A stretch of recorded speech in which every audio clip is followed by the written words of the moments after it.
பிதா, குமாரன், பரிசுத்த ஆவியாரின் திருநாமத்திற்கு மாட்சிமை உண்டாவதாக. நாம் கடவுளை தொழுவோம்.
சீயோன் குமாரத்தியே மிகவும் களிகூறு, எருசலேம் குமாரத்தியே கம்பீரி.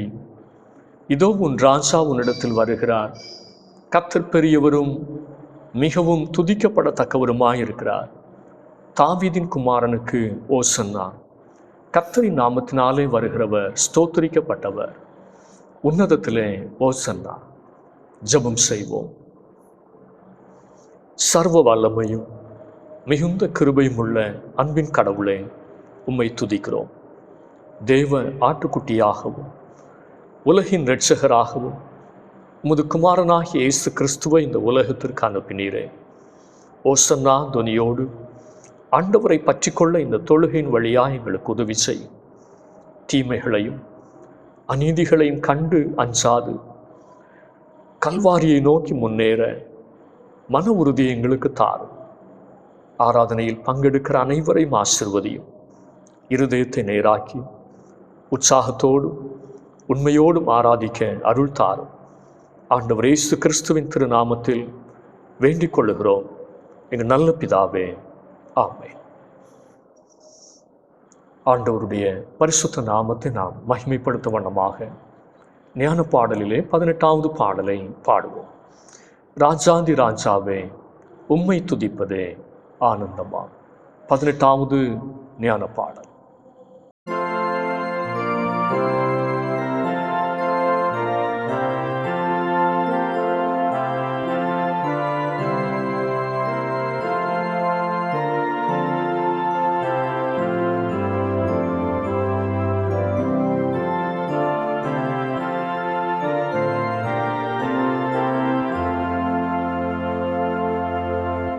Radha Radha Radha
நாளுக்குரிய திருமறை பகுதி பரிசுத்த லூக்கா எழுதிய நற்செய்தி நூல் 19வது அதிகாரம் வசனங்கள் 29 முதல் 40 முடிய. அவர் ஒலிவ மலை எனப்பட்ட மலையின் அருகான பெத்பகே பெத்தானியா என்னும் ஊர்களுக்கு சமீபித்த போது தம்முடைய சீஷரில் 2 பேரை நோக்கி, உங்களுக்கு எதிரே இருக்கிற கிராமத்துக்கு போங்கள்.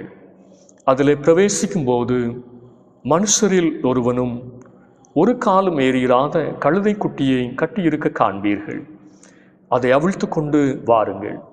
அதை ஏன் அவிழ்க்கிறீர்கள் என்று யாராவது உங்களிடத்தில் கேட்டால் அது ஆண்டவருக்கு வேண்டுமென்று சொல்லுங்கள் என்றார். அனுப்பப்பட்டவர்கள் போய் தங்களுக்கு அவர் சொன்னபடியே கண்டார்கள். கழுதை குட்டியை அவர்கள் அவிழ்க்கும்போது அதற்கு உடையவர்கள், குட்டியை ஏன் அவிழ்க்கிறீர்கள் என்று கேட்டார்கள். அதற்கு அவர்கள் அது ஆண்டவருக்கு வேண்டுமென்று சொல்லி அதை இயேசுவினிடத்தில் கொண்டு வந்து தங்கள் வஸ்திரங்களை அதன் மேல் போட்டு இயேசுவை அதன் மேல் ஏற்றினார்கள். அவர் போகையில் அவர்கள் தங்கள் வஸ்திரங்களை வழியிலே விரித்தார்கள். அவர் ஒலிவ மலையின் அடிவாரத்திற்கு சமீபமாய் வருகையில் திரளான கூட்டமாகி சீஷர் எல்லாரும் தாங்கள் கண்ட சகல அற்புதங்களையும் குறித்து சந்தோஷப்பட்டு, கர்த்தருடைய நாமத்தினாலே வருகிற ராஜா ஸ்தோத்தரிக்கப்பட்டவர், பரலோகத்திலே சமாதானமும் உன்னதத்திலே மகிமையும் உண்டாவதாக என்று மிகுந்த சத்தத்தோடே தேவனை புகழ்ந்தார்கள். அப்பொழுது கூட்டத்தில் இருந்த பரிசேயரில் சிலர் அவரை நோக்கி, போதகரே, உம்முடைய சீஷரை அதட்டும் என்றார்கள். அவர்களுக்கு அவர் பிரதித்திரமாக, இவர்கள் பேசாமல் இருந்தால் கல்லுகளே கூப்பிடும் என்று உங்களுக்கு சொல்லுகிறேன் என்றார். இந்த நாளுக்குரிய திருமுறை பகுதி வாசித்தாயிற்று.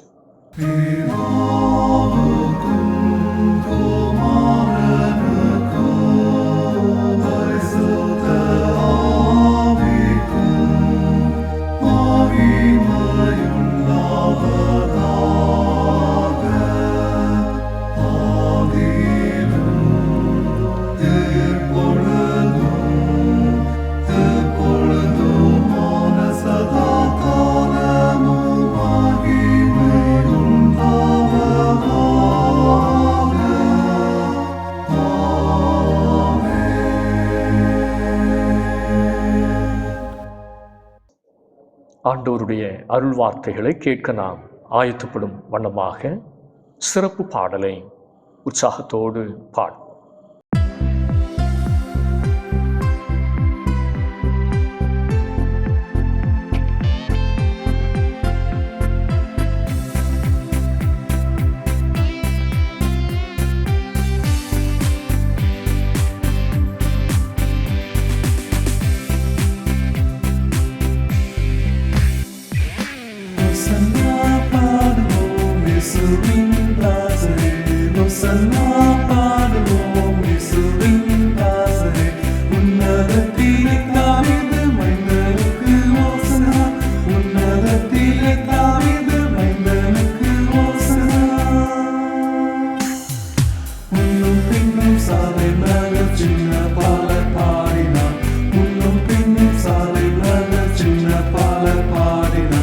அன்று போல இன்று நாமும் அன்பாய் தூக்கி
தாவீது மைந்தனுக்கு ஓசனா, உன்னதத்திலே தாவீது மைந்தனுக்கு ஓசனா. குருத்தோலை ஞாயிற்று நாம் குரு பாதம் பணிவோம், குருத்தோலை ஞாயிற்று நாம் குரு பாதம் பணிவோம். குடியருள் பெற்று நாமும் திரியேகரை போற்றுவோம், குடியருள் பெற்று நாமும் திரியேகரை போற்றுவோம். ஓசன்னா பாடுவோம் இயேசுவின் தாசரே, ஓசன்னா பாடுவோம் இயேசுவின் தாசரே. உன்னதத்திலே தாவீது மைந்தனுக்கு ஓசனா, உன்னதத்திலே தாவீது மைந்தனுக்கு ஓசனா.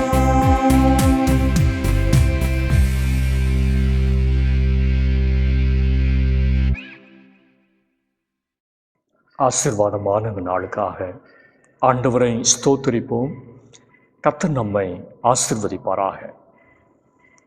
ஓசன்னா, ஆண்டவரே எம்மை மீட்டருளும் என்கிற தலைப்பிலே நாம் இந்த நாளிலும் கர்த்தருடைய வார்த்தையை தியானிக்க ஆயத்தப்படுவோம். தியான வசனம் லூக்கா நற்செய்தி நூல் 19வது அதிகாரம் 38வது வசனம்.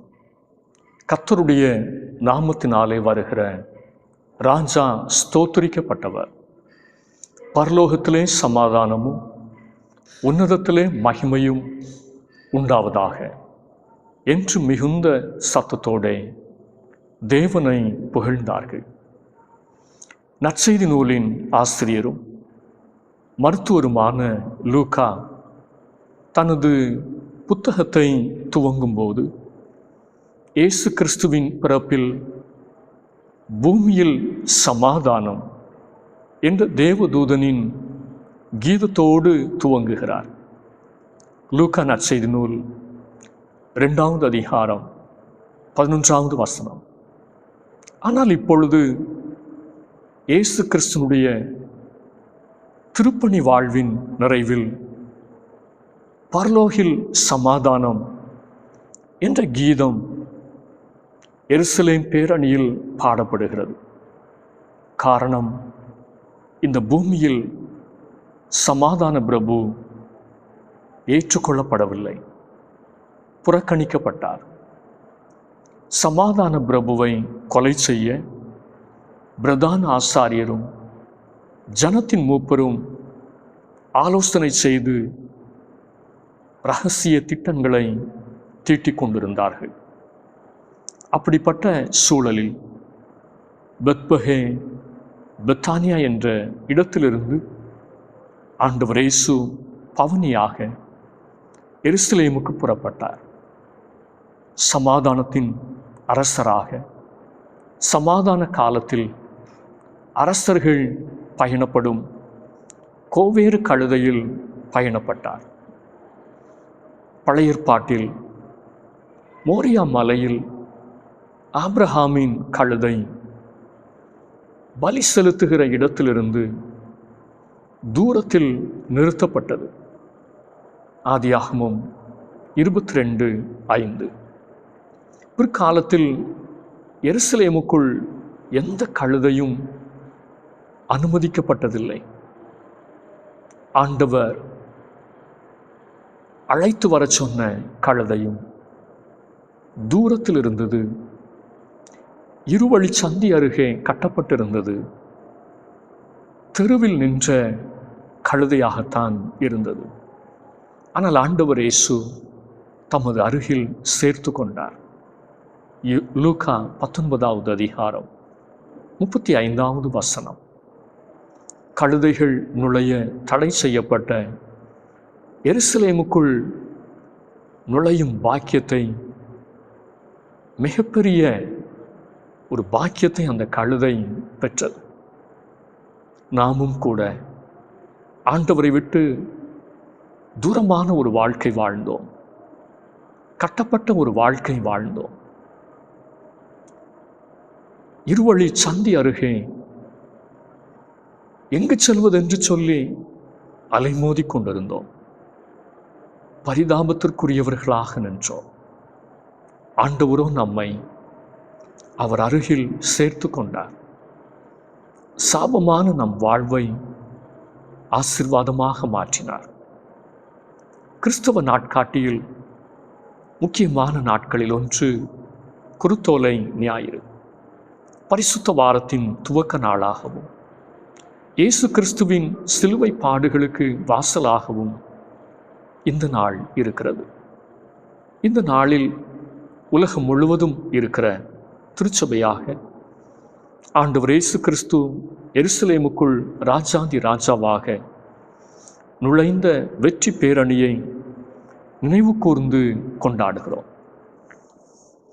தேசப்பிதா அண்ணல் காந்தியடிகள் சபர்மதி ஆசிரமத்திலிருந்து 1930 அன்று 60,000 மக்களுடன் பேரணியாக ஆங்கிலேயர்களின் உப்பு தடை சட்டத்திற்கு எதிராக அரபிக்கடலில் சென்று உப்பு காய்ச்சும் போராட்டத்திலே பங்கு கொள்வதற்காக மேற்கொண்ட தண்டி யாத்திரை இந்திய விடுதலை வரலாற்றில் ஒரு முக்கிய நிகழ்வாக திருப்பு முனையாக பார்க்கப்படுகிறது. ஆண்டவர் இயேசுவின் எருசலேம் பேரணி முக்கியமான நோக்கத்தோடும் அர்த்தத்தோடும் அமைந்த ஒன்றாக வேதத்திலே நாம் வாசிக்கிறோம். பழைய ஏற்பாட்டு தீர்க்க தரிசனங்களின் நிறைவேறுதலாக இந்த பேரணியை ஆண்டவர் இயேசு மேற்கொள்ளுகிறார். இயேசுவே ராஜாதி ராஜா என்பதை யூதர்களுக்கு பறைசாற்றும் ஒரு பேரணியாக இந்த பேரணி அமைந்திருந்தது. அந்த பேரணியில் வரவேற்பு ஒலியாக, வாழ்த்து ஒலியாக எழுப்பப்பட்ட மிக முக்கியமான கோஷம் ஓசன்னா. இன்று இயேசு கிறிஸ்து நம்முடைய வாழ்க்கையில் அவர் வர விரும்புகிறார். அவரை வரவேற்க, உள்ளத்தில் ஏற்றுக்கொள்ள நாம் ஆயத்தமாக இருக்கிறோமா? ஓசன்னா என்ற எபிரேய வார்த்தையின் அர்த்தம் இப்பொழுதே எங்களுக்கு உதவி செய்யும், இப்பொழுதே எங்களை இரட்சியும். வேதாகமத்தில் ஒரே ஒரு வார்த்தையில் அமைந்த அர்த்தமுள்ள ஜெபம் ஓசன்னா. இப்போதே எங்களுக்கு உதவி செய்யும், இப்போதே எங்களுக்கு இரட்சிப்பை தாரும். இது நம்முடைய விண்ணப்பமாகவும் மாற வேண்டும். ஓசன்னா, ஆண்டவரே எங்களை மீட்டருளும். இவர் எப்படிப்பட்ட மீட்பர்? முதலாவது வேதம் சொல்லுகிறது, அற்புதம் அருளி மீட்பவர்.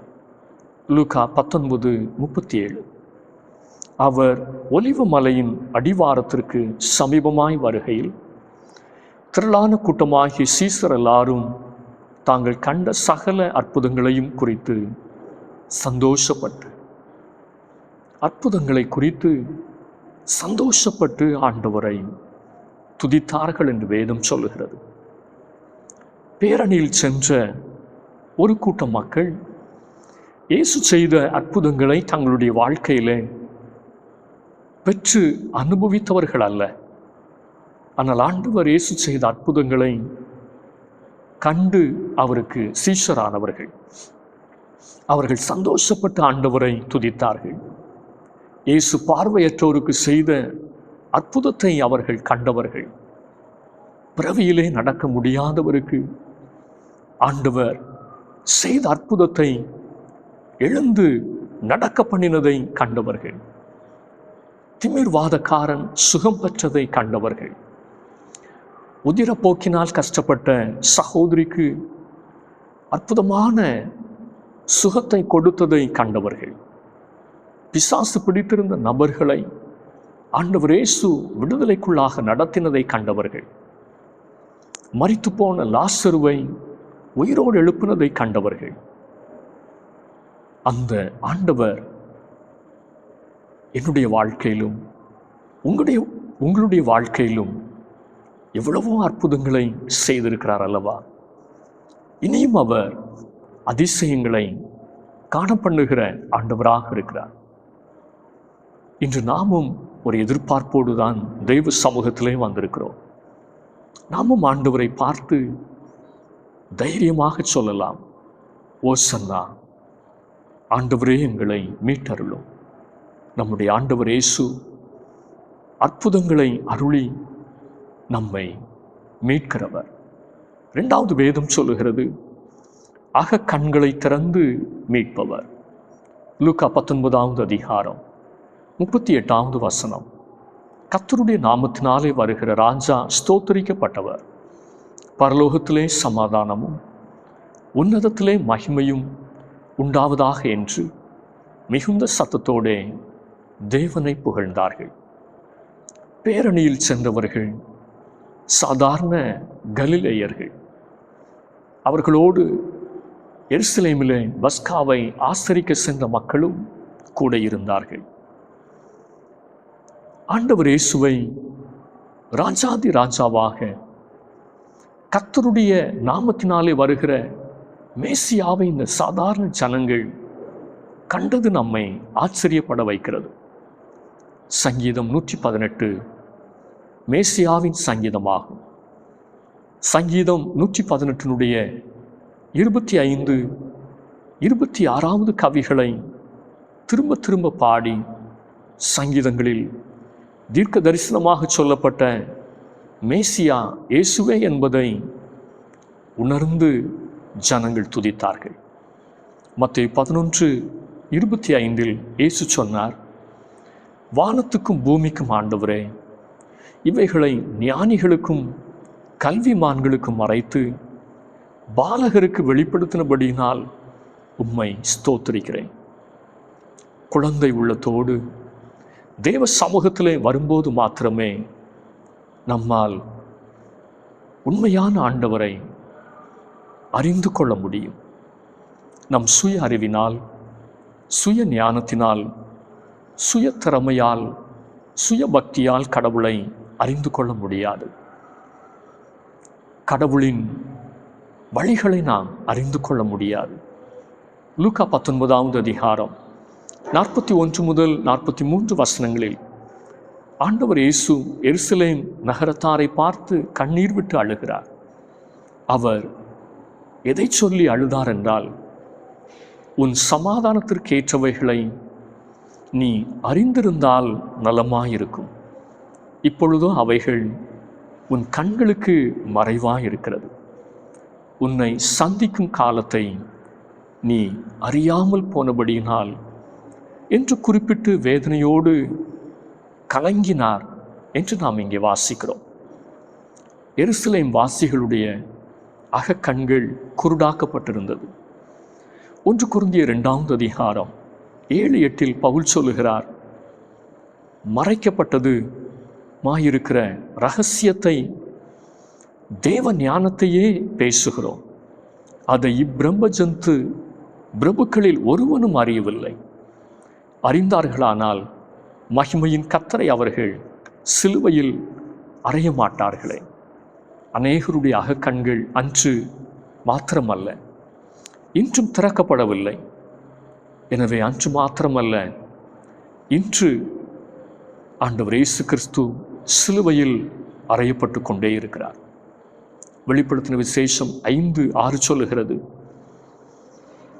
அடிக்கப்பட்ட வண்ணமாக இருக்கிற ஆட்டுக்குட்டியாக அங்கே யோவான் ஆண்டவர் இயேசு கிறிஸ்துவை காண்கிறார். காரணம் 2 கொரிந்தியர் 4:4 சொல்லுகிறது, தேவனுடைய சாயலாக இருக்கிற கிறிஸ்துவின் மகிமையான சுவிசேஷத்தின் ஒளி அவிசுவாசிகளாகிய அவர்களுக்கு பிரகாசமாயிராதபடிக்கு இப்பிரபஞ்சத்தின் தேவனானவன் அவர்களுடைய மனதை குருடாக்கினான். ஆண்டவர் நம் அகக்கண்களை திறந்து நம்மை மீட்கிறவர். கர்த்தருக்கு விரோதமான பாவத்திலிருந்தும் சத்தியத்திற்கு விரோதமான பாவத்திலிருந்தும் நம்மை மீட்கிறவர். எனவே தான் சங்கீதக்காரன் ஜெபித்தார். சங்கீதம் 119:18, உமது வேதத்தில் உள்ள அதிசயங்களை பார்க்கும்படிக்கு என் கண்களை திறந்தருளும். இன்று நாம் ஆவிக்குரிய குருடர்களாக காணப்படுகிறோமா? கண் செருகி போன கிறிஸ்தவர்களாக நாம் இருக்கிறோமா? ஆக கண்களை திறந்து கர்த்தர் நம்மை மீட்டெடுக்க விரும்புகிறார். நாம் மேலானவைகளை நோக்கி பார்க்க அழைக்கப்பட்டிருக்கிறோம். நாமும் சத்தத்தை உயர்த்தி சொல்லுவோம், ஓசன்னா, ஆண்டவரே எங்களை மீட்டருளும். மூன்றாவதாக, அடைக்கலம் தந்து மீட்பவர். லூக்கா 19 அதிகாரம் 39-40 வசனங்கள். ஆண்டவர் இயேசுவை மேசியாவாக துதிப்பதை உயர்த்துவதை ஒரு சிலர் பரிசேயரால் சகித்து கொள்ள முடியவில்லை. போதகரே, உம்முடைய சீஷரை அதட்டும் என்றார்கள். ஆனால் கர்த்தர் தம்முடையவர்களை அதட்டவில்லை, அரவணைத்தார், அடைக்கலம் தந்தார். லூக்கா 19:35-36 ஆண்டவருடைய சீடர்கள் பவனியில் கர்த்தரை எப்படியெல்லாம் கனப்படுத்த முடியுமோ அப்படியெல்லாம் கனப்படுத்தினார்கள். அரசனுக்குரிய மரியாதை கொடுத்து கனப்படுத்தினார்கள். சொல்லால் மாத்திரமல்ல, செயலால் கனப்படுத்தினார்கள். அரசருக்கு இரத்தின கம்பளத்தை விரிப்பார்கள். ஆனால் ஒரு மனிதனுக்கு ஆடை மகிமையை கொடுக்கிறது. எனவே தான் ஆள் பாதி ஆடை பாதி என்றார்கள். அந்த ஆடையையே உரிந்து ஆண்டவர் சென்ற அந்த பாதையிலே, தரையிலே அவர்கள் விரித்தார்கள் என்று சொல்லப்பட்டிருக்கிறது. அந்த அளவிற்கு தங்களை தாழ்த்தி ஆண்டவரை உயர்த்தினார்கள். நம்முடைய உற்சாகத்தை, ஆண்டவரை பிரியப்படுத்துவதை, கர்த்தரை நாம் எந்த அளவிற்கு கனப்படுத்துகிறோம் என்பதை ஆண்டவர் கவனிக்கிறார். மற்றவர்கள் நம்முடைய நேர்மையை, உண்மையாய் நாம் ஆண்டவரை துதிப்பதை விரும்பாதிருக்கலாம். நம்மை விரோதிக்கலாம், பரிகசிக்கலாம், நசுக்கலாம். ஆனால் சிறுமைப்பட்டவர்களுக்கு கர்த்தர் அடைக்கலமானவர் என்று வேதம் சொல்லுகிறது. நெருக்கங்களின் நடுவே நம்முடைய சத்தத்தை உயர்த்தி சொல்லுவோம், ஓசன்னா, ஆண்டவரே எங்களை மீட்டருளும். அந்த சாதாரண ஜனங்களை பரிசேயர்கள் ஒடுக்க பார்த்தார்கள், அதட்ட பார்த்தார்கள். ஆனால் ஆண்டவர் அந்த நெருக்கங்களின் நடுவில் தம்முடைய பிள்ளைகளுக்கு அடைக்கலமாக இருந்தார். ஓசன்னா, ஆண்டவரே எங்களை மீட்டருளும். ஆண்டவர் இயேசு நம்முடைய மீட்பர், அற்புதம் அருளி மீட்பவர், ஆக கண்களை திறந்து மீட்பவர், அடைக்கலம் தந்து மீட்பவர். அந்த ஆண்டவரோடு நாமும் பயணிப்போம். இந்த வார்த்தைகள் வழியாய் கர்த்தர் நம் ஒவ்வொருவரையும் ஆசீர்வதிப்பாராக. ஆமென். ஆராதனைக்கு நிறைவு பாடலாக ஞான பாடலிலே 472 பாடலை பாடுவோம். இயேசுவை நம்பி பற்றி கொண்டேன். ஞான பாடல் 472.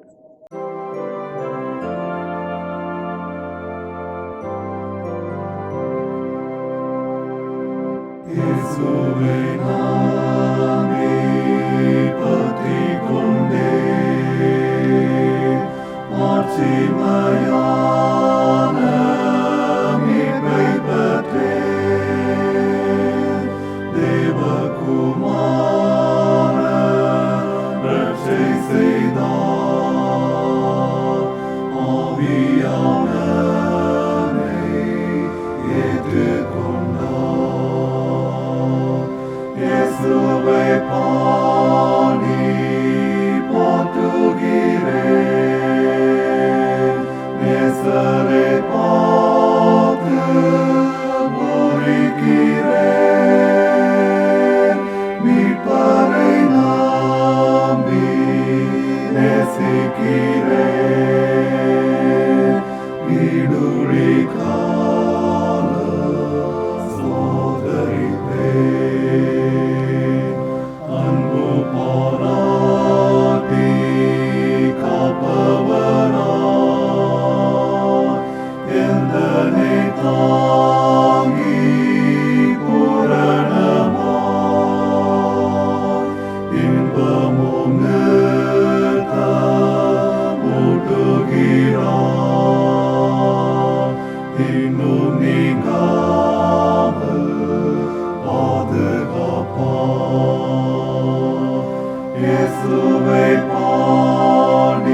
நேசரை பார்த்து பூரிக்கிறேன்.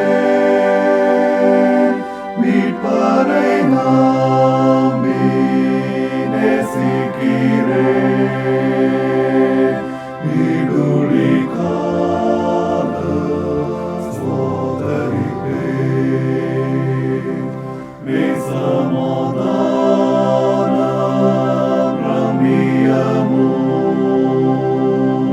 துய தேவாவி வலமயோ புண்ணியநாத தந்து விட்டார். விண்ணிலும் சேர்ந்து வாழ செய்வார்.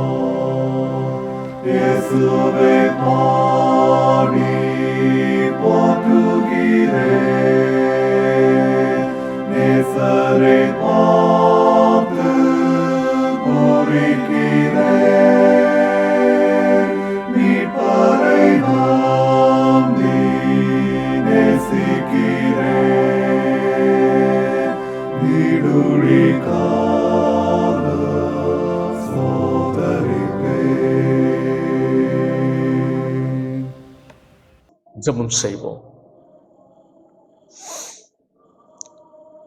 நல்ல மேய்ப்பராய், ஆத்தும மீட்பராய், அனுதினமும் எங்களை வழிநடத்தும் அன்பின் ஆண்டவரே, கட்டுகளிலிருந்து ஒவ்வொரு தம்முடைய ஜனங்களையும் மீட்டருளும். இருவழி சந்தியில் கட்டப்பட்ட கழுதையைப் போல குழப்பத்தின் நடுவிலே கட்டப்பட்டிருக்கிறவர்கள் உண்டு. பலவிதமான பிரச்சனைகளின் நடுவிலே கட்டப்பட்டிருக்கிறவர்கள் உண்டு. வியாதி பலகீனங்களின் மத்தியிலே கட்டப்பட்டிருக்கிறவர்கள் உண்டு. தம்முடைய பிள்ளைகளுடைய வாழ்க்கையிலே இன்றைக்கு ஒரு விடுதலை உண்டாகட்டும் என்று சொல்லி நாங்கள் ஜெபிக்கிறோம். கண்களிலே ஒளி இழந்தவர்களாக நம்பிக்கை இழந்து வாழ்வோரை கர்த்தர் கண்ணோக்கி பாரும். கண்களை திறந்து தம்முடைய பிள்ளைகளுடைய வாழ்வை பிரகாசிப்பித்தருள உம்மை நோக்கி நாங்கள் ஜெபிக்கிறோம். மகிமையான ஆண்டவர் எங்களுக்கு உண்டு. கேருபீன்களும் சேருபீன்களும் பரிசுத்தமான தூதர் கூட்டங்களும் எங்களுக்கு உதவி செய்யும்படிக்கு உண்டு என்று சொல்லி நம்பிக்கையோடு தங்களுடைய மனக்கண்களை திறந்து தெய்வீக மகிமையை ஒவ்வொருவரும் தரிசிக்க கிருபை பாராட்ட நாங்கள் ஜெபிக்கின்றோம். உலகத்தின் காரியங்களையே பார்த்து, உலகத்தினுடைய தீமைகளையே பார்த்து, போராட்டங்களையே பார்த்து வாழ்க்கையிலே சலித்து போய் மனம் நொந்து போய் சோர்ந்து போயிருக்கிற தம்முடைய பிள்ளைகளை கர்த்தர் பலப்படுத்த வேண்டும் என்று சொல்லி நாங்கள் ஜெபிக்கிறோம். போதும் கர்த்தாவே, என் ஆத்துமாவை எடுத்துக்கொள்ளும் என்று சொல்லி யார் யார் துக்கத்தோடு இருக்கிறார்களோ, கர்த்தர் தங்களுக்கென்று வைத்திருக்கிற பிரகாசமான எதிர்காலத்தை அறியாமல் சலிப்போடு இருக்கிறார்களோ தம்முடைய பிள்ளைகளை கர்த்தர் தொட்டருள வேண்டும் என்று சொல்லி நாங்கள் ஜெபிக்கிறோம். உம்முடைய கரம் ஒரு புதிய நம்பிக்கையை தந்து தம்முடைய பிள்ளைகளை கரம் பிடித்து நடத்த வேண்டும் என்று சொல்லி நாங்கள் ஜெபிக்கிறோம்.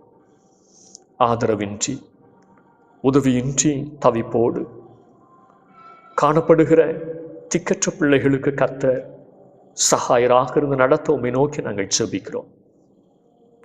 நீர் அடைக்கலம் தந்து எங்களை மீட்கிறவர். பலவிதமான நெருக்கங்கள் ஒடுக்கங்களின் நடுவிலும் மனிதர்கள் எங்களை கைவிடுகிற பொழுதும் உலகம் எங்களை கண்டு கொள்ளாத போதும் ஆண்டவர் எங்களுக்கு அடைக்கலம் தந்து எங்களை ஆசீர்வதிக்கிற ஆண்டவராக இருக்கிறீர். அப்படியே கர்த்தருடைய கரம் தம்முடைய பிள்ளைகளை ஆசீர்வதிக்கட்டும் என்று சொல்லி நாங்கள் ஜெபிக்கிறோம். இதிலிருந்து நாட்களிலும் ஆண்டவருடைய கிருபை சூழ்ந்து கொள்ளட்டும். பரிசுத்த வாரம் ஆசீர்வாதமாக அமைந்திருக்க ஆண்டவருக்குள்ளாக எங்களை பரிசுத்தப்படுத்தி கொள்ள கர்த்தருடைய பரிசுத்தம் எங்களுடைய வாழ்க்கையிலே விளங்க நாங்கள் ஜெபிக்கிறோம்.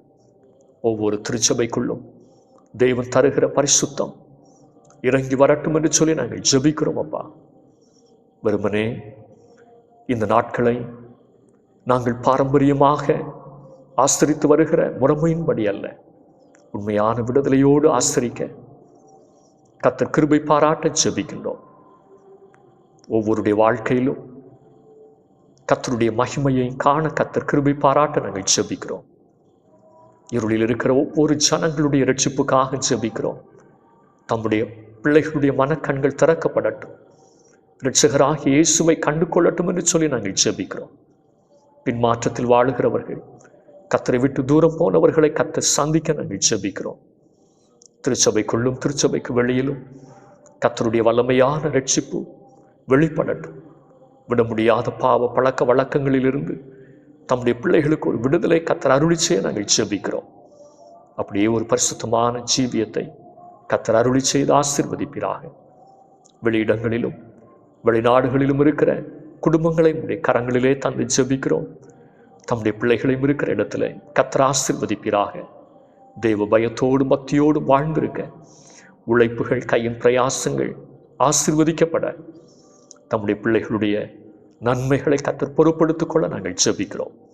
விடுமுறை காலங்களிலே ஊர் வருவதற்காக ஆயத்தப்பட்டு கொண்டிருக்கிற தம்முடைய பிள்ளைகளோடும் உம்முடைய கிருபை தங்கியிருக்கட்டும். குடும்பத்தோடு செலவிடத்தக்கதாய் நல்ல நாட்களை தந்து கர்த்தர் ஆசீர்வதிக்க ஜெபிக்கிறோம். தேர்வு எழுதி முடித்த பிள்ளைகள், தேர்வு எழுதி கொண்டிருக்கிற பிள்ளைகளோடு உம்முடைய கிருபை தங்கியிருக்கட்டும். நாட்களை பிரயோஜனப்படுத்தி கொள்ள ஒவ்வொருவருக்கும் கர்த்தர் கிருபை பாராட்ட நாங்கள் ஜெபிக்கின்றோம். கோடை காலங்கள் சமாதானமுள்ள காலங்களாக அமைந்திருக்கட்டும். வெயிலினுடைய உஷ்ணத்திற்கும் வறட்சிக்கும் கர்த்தர் விலக்கி ஆசீர்வாதமான மழையை தந்து ஏற்ற நாட்களிலே தம்முடைய கிருபை விளங்க பண்ண நாங்கள் ஜெபிக்கிறோம். விவசாயத்தை கர்த்தர் ஆசீர்வதிப்பீராக. தொழில் காரியங்களை கர்த்தர் ஆசீர்வதிப்பீராக. வியாபாரங்களை கர்த்தர் வர்த்திக்கவும் வாய்க்கவும் பண்ணுவீராக. அப்படியே கர்த்தர் உழைக்கிறவர்களுடைய நன்மையை பெருக பண்ண நாங்கள் ஜெபிக்கிறோம். ஊழியத்தினுடைய பாதையில் இருக்கிற தெய்வ பிள்ளைகளை கர்த்தர் பயன்படுத்தும். எங்களுடைய பேராயருக்காகவும் நாங்கள் ஜெபிக்கின்றோம். கர்த்தர் எடுத்து பயன்படுத்தும். தேவன் தெரிந்து கொண்ட அந்த அழைப்பில் என்ன நோக்கத்தோடு வேறு பிரித்தீரோ அந்த நோக்கம் நிறைவேறட்டும் என்று சொல்லி நாங்கள் ஜெபிக்கிறோம். மிஷனரிகளுடைய தரிசனம் எங்கள் மூலமாக நிறைவேறத்தக்கதாய், திருச்சபையின் மூலமாய் நிறைவேறத்தக்கதாய் கர்த்தர் தயவு பாராட்ட ஜெபிக்கிறோம். எல்லா மிஷனரி பணிகளையும் கர்த்தர் ஆசீர்வதியும். எல்லாவற்றின் வழியாய் கர்த்தருடைய நாமம் மகிமைப்படட்டும். இந்த காலங்கள் நிறைவேறின பின்பு குடும்பங்களிலே நல்ல காரியங்களுக்காய் ஆயத்தப்பட்டு நிற்கிற பிள்ளைகளுடைய நன்மைகளுக்காய் ஜெபிக்கிறோம். திருமண காரியங்கள், குழந்தை பாக்கியம், உயர்கல்வி, நல்ல வேலை வாய்ப்புகள் எல்லாவற்றையும் தந்து கர்த்தர் குடும்பங்களை ஆசீர்வதிக்க நாங்கள் ஜெபிக்கிறோம். அப்படியே கர்த்தருடைய நன்மை குடும்பங்களை சூழ்ந்து கொள்ளட்டும். தேசத்தை ஆசீர்வதியும். தலைவர்களோடும் கிருபை தாங்கியிருக்கட்டும். நீதியாய் நேர்மையாய் பணிவிடைகளை ஆற்ற கர்த்தர் உதவி செய்வீராக. வருகின்ற ஆண்டிலும் நடைபெறவிருக்கிற சட்டமன்ற தேர்தலுக்காகவும் நாங்கள் ஜெபிக்கிறோம். இப்பொழுதே கர்த்தருடைய கிரியை தேசத்தின் ஜனங்களுடைய இருதயத்திலே விளங்கட்டும் என்று சொல்லி நாங்கள் ஜெபிக்கிறோம். அப்பா, தீமைகளுக்கு நேராய் மக்கள் திரும்பாதபடிக்கு தேவன் தெரிந்து கொண்ட தலைவர்களுக்கு வாக்களித்து நல்ல தலைவர்களை தெரிந்தெடுக்க கர்த்தர் உதவி செய்ய நாங்கள் ஜெபிக்கிறோம். தீமையினுடைய ஆலோசனைகள் எல்லாம் எங்களுடைய தேசத்திலே அற்று போகட்டும் என்று சொல்லி ஜெபிக்கிறோம். நம்முடைய கரங்களிலே தாழ்த்தி தருகிறோம். கர்த்தர் ஆசீர்வதியும். இயேசுனுடைய பேரில் கேட்கிறோம் நல்ல பிதாவே.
ஆண்டவராகிய இயேசு கிறிஸ்துவின் கிருபையும் பிதாவாகிய தேவனுடைய அன்பும் பரிசுத்த ஆவியினுடைய ஐக்கியமும் சிநேகமும் நம் அனைவரோடும் என்றும் என்றும் சதா காலங்களிலும் நிறைவாய் தங்கியிருப்பதாக.